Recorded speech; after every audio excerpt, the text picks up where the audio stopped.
I'm Miss Andrea. And I'm Miss Mere. And welcome to Tea Time. Indeed.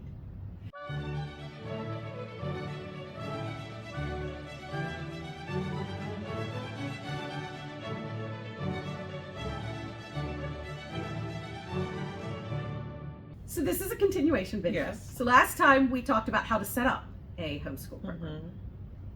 Some of the things we covered. Some of the things we covered were the program in itself. Right. Parents choosing your families to get you started, your mission and vision, Setting up a board. Incorporating, if that's the direction that you're choosing to go. One of the key things that we talked about in that last video were making sure that you understand your mission and your vision, and that those are very strong, because you're going to be making all of your decisions based on what that mission and vision are, right? Right. Mission and vision come into play repeatedly, especially during times of change. New family members come in, you need to make some change, you need to reevaluate something. If you always go back to your mission and vision, then you're keeping with the word. You always go back to your mission and vision, then you're keeping with the spirit of what you've built. Right. So that's why we recommended a book, Start With Why. And if you haven't read that, you can go back and get it now. But today we want to talk about how to maintain a homeschool program. So cool, you've got it set up, you're trucking along. Now how do you make sure that it keeps going? So we want to look at a few things on that front today. Okay. So consistency. Setting up your program and sticking to it. This is more in your programming. What are you offering the families? What are you offering the students? Sometimes you put something out there, and before it really gets a chance to take off, you decide that it's not working and you change it. That's going to throw parents for a loop, and they're not going to trust your leadership. Right. Yeah. So, whatever classes you set up, choose them carefully. Right. And then stick with them through the amount of time that you have decided that you were going to do it. Whatever you told the parents you're going to do that. You need to do it. And then also because if you're maintaining a homeschool program, we're assuming that you're doing this for more than just a single school year or a single semester, that you're going to be coming back and doing this again and again. And so maybe you offered a program and it didn't work out quite the way that you wanted it to. Before you decide to just scrap that, go back and talk to your community. Get feedback from the people that you're working with.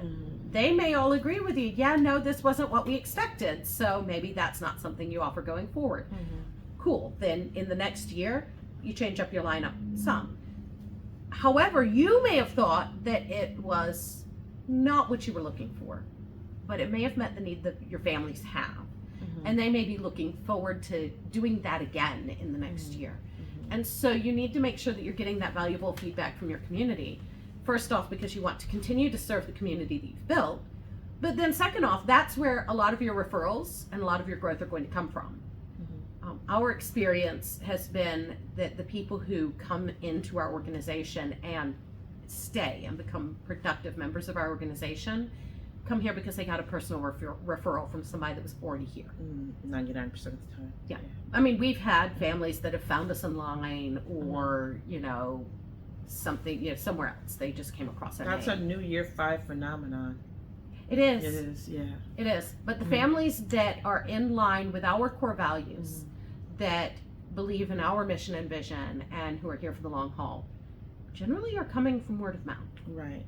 Just to set an example about setting a program, being consistent with it, and then going to parents for feedback. We did this with, last year we did, second half of the year was play production, first half of the year was Script writing. And everyone enjoyed it, but the parents were like, that was not enough script writing. So what we did this year is we kind of moved it out of a class and into a club. And we did the full year of play production instead, because they also wanted more of that. And we moved the writing into more of a club, and let the children kind of work it out, and the leader, the adult leader, kind of work it out. And now we know how to bring that back into a class situation. So while we worked things out, we kind of workshopped things and we tested it to improve it. We didn't just say, it doesn't work, throw it out the window. So consistency is super important for Mhm. maintaining your homeschool program. It's important from a program standpoint, and then it's also important from like an interaction and communication standpoint. Mhm. So once you've set an expectation of how often you're communicating with your families, stick to that. Mhm. Don't make that communication sporadic or random Mhm. unless what you're communicating is a one-time thing. Well, it's such a balance, It is communicating. balance. Because if you communicate too much year one, everyone goes nose blind to your communication. They do. And if you don't communicate enough, then people feel like they're missing things. So it's Or they feel like that, well, this is just another organization Mhm. that started well and now is Mhm. right. fizzled out. So you have to find that right balance. Communicate for the important things. Sometimes you send that email and then you send a text and say, hey, this is important, but these people are your clients, these students are your clients, these parents are your clients, and you have to treat them as such, and show that you value them, you value their time, you value their input, and you want to be consistent to what you've promised them. Yeah, and that's how you build a thriving community, whether Mhm. somebody's paying you or not. Right. So we run a program where there is a monthly fee for our classes. Mhm. We also have clubs that are available to anybody that's a member of our program, and so they pay an annual membership fee, but they don't pay for the club activities, but we still treat those the same way. We do. So whether it's Mhm. somebody that's paying us every month for a class, or whether it's somebody who just pays a membership fee and comes and joins us for clubs, we're going to communicate with everybody as though they are all valued members of our community. Absolutely. Okay, so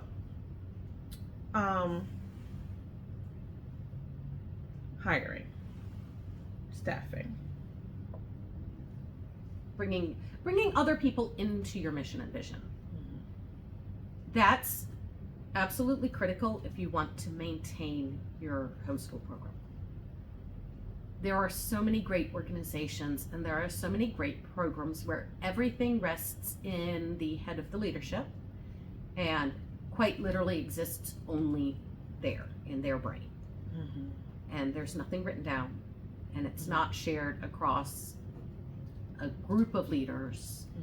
And so if something happens, if the person leading that gets burned out Or ill.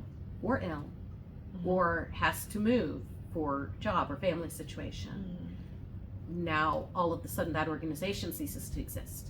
And that's been happening throughout communities that we've heard about.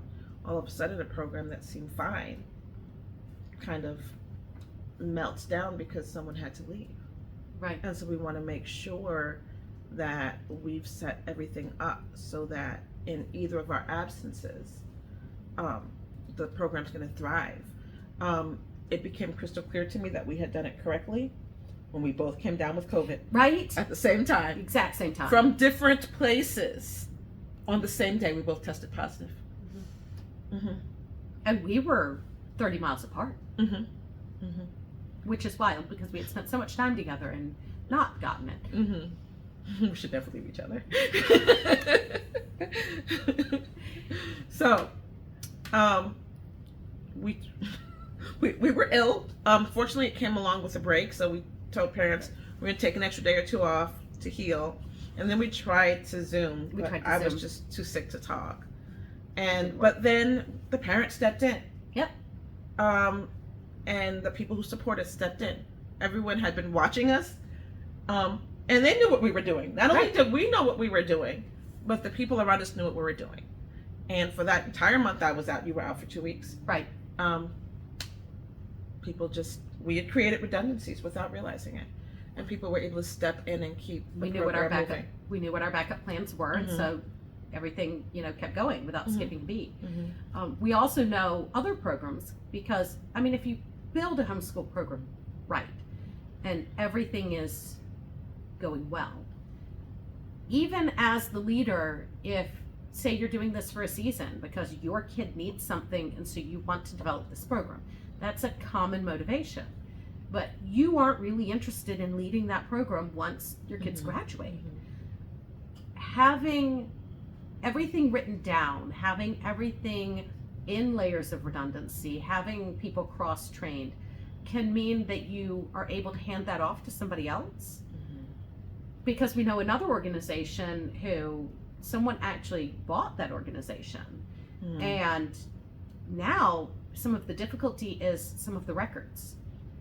Those things were not documented well or properly. And so the new organization, even though there was value to the people who came in after it, they're struggling to keep all of the pieces together because there wasn't the proper documentation. And there wasn't the proper handoff. There wasn't the proper handoff. Right. So, which is impossible to do without having the documents. You don't want to create those right as you're ready to walk out the door. No. Do it. When you do that, my mind goes blank. Oh. There are little sheep in there. Good. Do the thing right now.